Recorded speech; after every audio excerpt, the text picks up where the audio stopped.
Assalamualaikum, ini Mimit, selamat datang di iMpod. Ini memang podcast. Jadi emang hari ini adalah episode pertamanya iMpod dan debut Mimit juga sebagai podcasternya. Harapannya podcast ini bisa bawa Mimit dan kawan-kawan semua buat ngelihat dunia jadi lebih luas lewat mata para pakar atau gestar yang datang ke sini. Jadi untuk episode pertama hari ini, dengan bangga dan antusiasnya nih, Mimit mau kenalin gestar kita hari ini yang Mimit awalnya tuh kenalnya sebagai penyanyi. Nah, sekarang udah ganti profesi gitu. Jadi kita mau dengar ceritanya gitu. Selamat datang Bang Zamis di iMpod. Yeah. Gimana nih kabarnya Bang Zamis?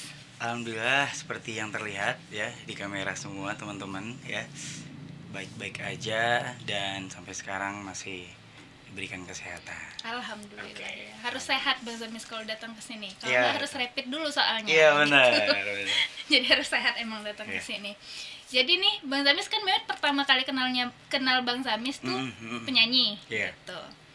Terus sekarang udah ganti profesi atau emang masih nyanyi jadi dua profesi gitu sekarang? Kalau sekarang mungkin nyanyi jadi hobi aja sih. Jadi kalau profesi sekarang lebih fokus ke barista dan pengusaha gitu aja sih. Jadi ceritanya nih memilih untuk pindah dari nyanyi ke kopi kan? Iya benar. Kopi ya. Apa nih? Kenapa gitu? Memutuskan untuk pindahnya kira-kira kenapa? Gitu. Mau diceritain nggak? Boleh.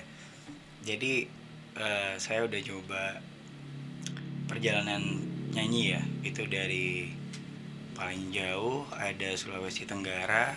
Waktu itu saya masuk di juara 1 perwakilan Batam. Jadi itu saya ngikut audisi nyanyi. Tahun berapa itu? Itu 2000 berapa ya? 2016. Baru dong ya? Baru ini 2016 ya. 2015 tuh saya nyoba ngikut tapi dapat harapan 1. Jadi tahun berikutnya saya nyoba ngapus harapannya gitu. Iya. Capek berharap ya? Iya, capek sih emang, capek. Jadi alhamdulillah juara 1, terus saya dikirim perwakilan Batam ke Sultra, Sulawesi Tenggara. Terus saya nyoba ikut Indonesian Idol di 2019 ya, tahun lalu, dan belum rezekinya juga. Saya ngantri panas-panasan segala macem, dan ada beberapa metode yang saya tidak tahu gitu. Jadi kayak kalau untuk di depan TV atau mungkin sulit ya untuk disampaikan, mungkin itu ntar saya jadi kayak dicari-cari sama orang televisinya atau gimana. Jadi ada beberapa metode yang mungkin teman-teman itu tidak tahu, yang memang kita harus menggunakan orang dalam gitu. Jadi ya itulah. Dan saya akhirnya tidak menemukan kenyamanan di sana. Memang itu hobi nyanyi. Akhirnya coba saya kembali ke kopi yang awalnya profesi saya waktu semasa kuliah di kota Batam. Dan saya juga udah bingung mau kemana-mana. Ya udah coba bikin rumah sendiri deh, tempat sendiri yang kalau mau kemana-mana ya udah balik gitu. Itu sih. Jadi ngerasa kopi ini sekarang sebagai rumahnya. Iya benar. Kopi ini sebagai rumahnya. Iya. Jadi waktu kuliah sempat ini juga ngebarista juga gitu. Iya. Jadi awalnya tuh saya coba waktu zaman-zaman indie gitu ya. Iya. Anak-anak folk gitu. Iya. Jadi coba ikut temen. Ngopi yuk. Oke, boleh. Berarti emang suka ngopi? Awalnya sebelumnya enggak suka ngopi, Nggak suka tapi sih. cuman mau ngikut aja. Ngetren lah ya. Iya, trennya. Biar dibilang anak kopi, anak senja gitu kan. Baik. Jadi coba dikasih pertama kali tuh kopi single origin dari Flores. Jadi saya nyoba. Gimana kopinya? Padahal tuh dalam hati tuh pahit itu. Itu nggak enak gitu kan. Cuman iya enak gitu. Dan penasaran, kenapa sih kopi itu bisa dibilang ada rasa ini, ada fruity, ada segala macem. Jadi saya tuh timbul rasa penasaran, kepo. Dan nyoba terus, oke diajarin, jadi dikasih tahu dasarnya kalau historinya tuh gimana dari proses penanaman pasca panen gitu. Dan saya tertarik untuk belajar.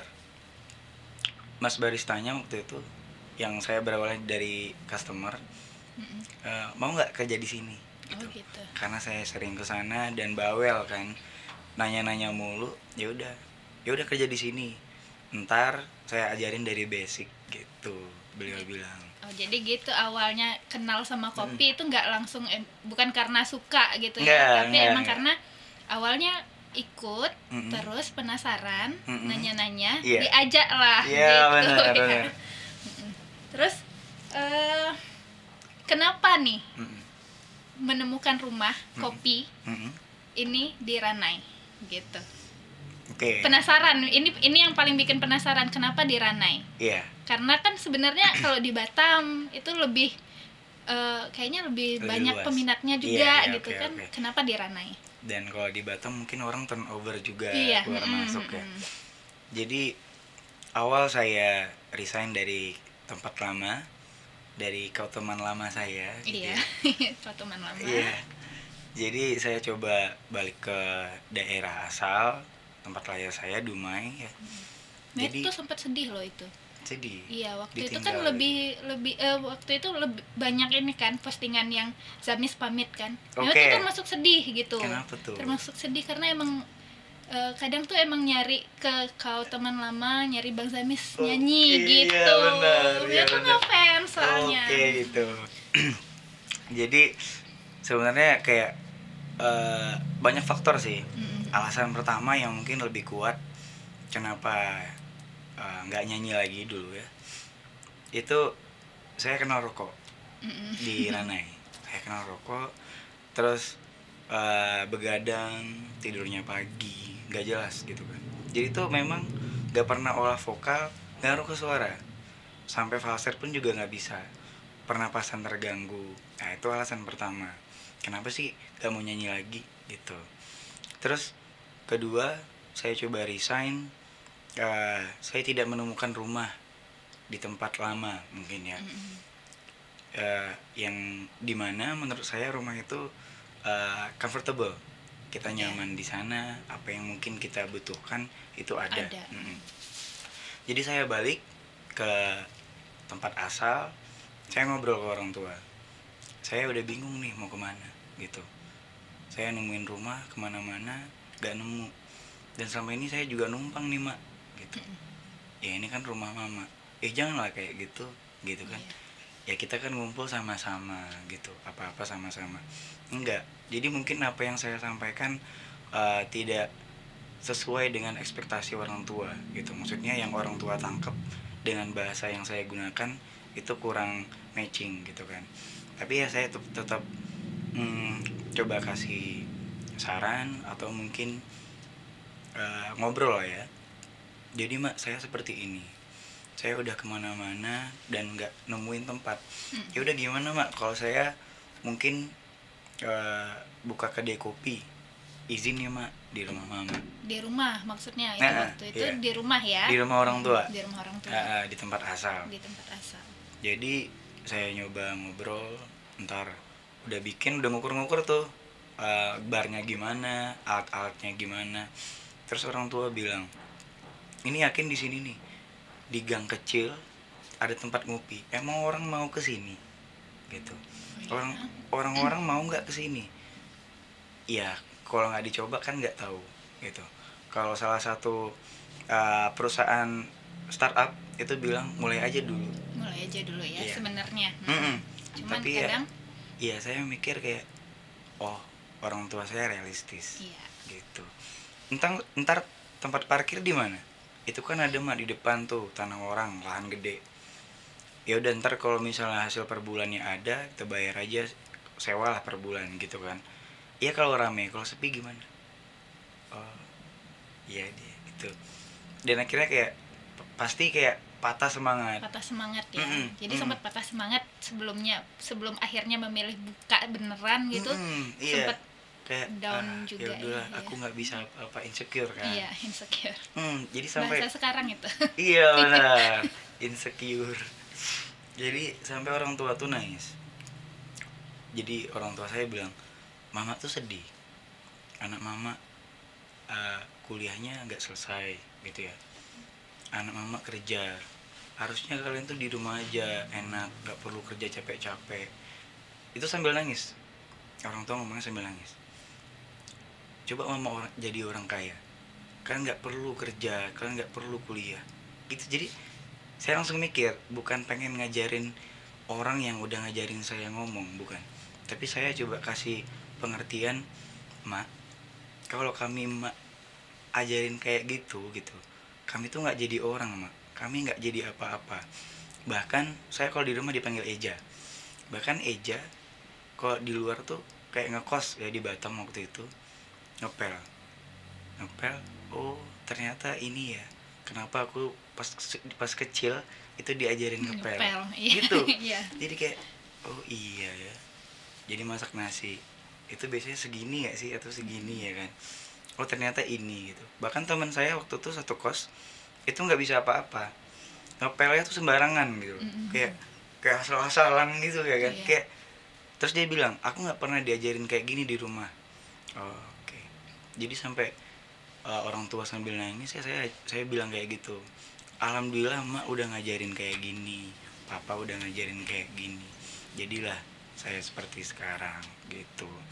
Dan berhenti saya di Dumai ya, tempat asal. Saya coba ke Batam. Batam itu saya coba cari investor, dan di sana rencananya mau bukanya tuh di Batam. Iya.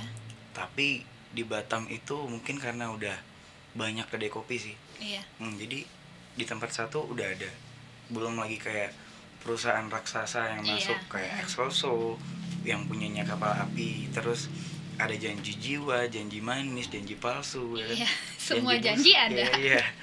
Gitu-gitu kan. Iya. Jadi kayak, oh kalau untuk orang yang baru mulai kayaknya kurang cocok nih di kota gede. Iya. Gitu. Memang sih orangnya turnover, tapi kayak kalau misalnya belum ini banget, kayak belum yakin berarti iya, ya. Iya benar. Bukan kayak spekulasi gitu sih, tapi kayak ya udahlah gitu. Terus akhirnya ke Ranai ya udah saya alokasikan dana investor tadi yang di Batam. Gimana kalau kita pindahin bikinnya tuh di Natuna, di Ranai, karena di Ranai itu kafe masih bisa dihitung lah gitu kan, karena kayak biar lebih banyak pilihan orang-orang di sini tuh nongkrong. Jadi pengen nyoba ini nih malam ini, ya udah ntar pengen nongkrong di pantai di kafe ini, kayak gitu sih. Jadi kayak alasannya, kalau seseorang pernah bilang kalau kita di kota tuh ranking 100 gitu, kalau di kota kecil atau mungkin di kabupaten kita bisa ranking 10 gitu, bisa ranking 5. Iya. Gitu sih. Jadi memilih di Ranai itu memang karena supaya ada variasi ya. Iya benar, banyak pilihan sih. Banyak pilihan, jadi banyak pilihan. Iya benar sih, kalau misalnya kayak gitu emang coffee shop di Ranai itu emang masih sedikit, apalagi Mimit juga suka kopi soalnya, tapi kopinya harus kopi manis. Kopi gitu. Manis ya. Gitu. Jadi memang jadi pilihan juga ketika mau ngopi malam, mau kerja gitu. Jadi pesan gitu. Beberapa kali ada Mimit pesan kan. Iya, ada. Itu sih. Terus konsepnya, kenapa memilih nama Kau Teman Baru? Iya. Jadi saya pernah bikin tuh Kau Teman Baru ini sebenarnya masih sama, perjalanan rumah ke rumah. Jadi bukan ngambil konsepnya Hindia juga ya sebenarnya, enggak. Tapi memang saya kayak ngerantau. Awalnya tuh tamat SMA ke Pekanbaru, saya nyobain ikut job fair waktu itu, ada di Hotel Mutiara Merdeka. Saya masukin satu-satu, yang manggil tuh ada beberapa. Jadi kayak ada Ayam Tri, ini apa nyebut-nyebut gitu nggak apa ya? Nggak apa-apa. Siapa tahu kita dipanggil kan, iya sponsor gitu. Jadi ada Ayam Tri, Indosat, terus ada Alfamart gitu itu. Ya udah saya apply Alfamart. Saya dari Dumai ke Pekanbaru jam 4 subuh waktu itu, dan udah selesai psikotes segala macem, tesnya lah ya, udah keterima nih, udah keterima, tapi ijazahnya ditahan. Iya. Jadi kayak ini nggak bisa kemana-mana kalau ijazahnya ditahan. Terus akhirnya saya ditawarin buat bikin lagu. Ini ada lagu, mau nggak nyanyiin gitu. Tapi itu dalam ranah nasyid tahu ya. Lagu-lagu religi Islami, Assalamualaikum ukhti gitu ya. Jadi ya udah saya coba okein waktu itu. Jadi saya tinggalin tempat itu, Pekanbaru, dan orang tua saya juga nyuruh pulang karena ya udahlah pulang, ngapain susah-susah sih gitu, kuliah di sini gitu. Dan saya ambil itu judul lagunya, sekalian promo kali ya. Iya, boleh. Iya, kesempatan kedua, dan alhamdulillah itu kerjasama sama Alfa Record. Tapi di bawah Alfa Record tuh ada musik positif, yang lagu-lagu nasyid, lagu-lagu yang berbau positif gitu. Saya kuliah di Dumai 1 semester, ngambil teknik industri gitu. Perjalanan saya 1 semester, terus saya dapat tawaran beasiswa ke Batam. Dan disitulah mungkin kali kedua buat saya tuh ngerantau setelah Pekanbaru, lanjut ke Batam.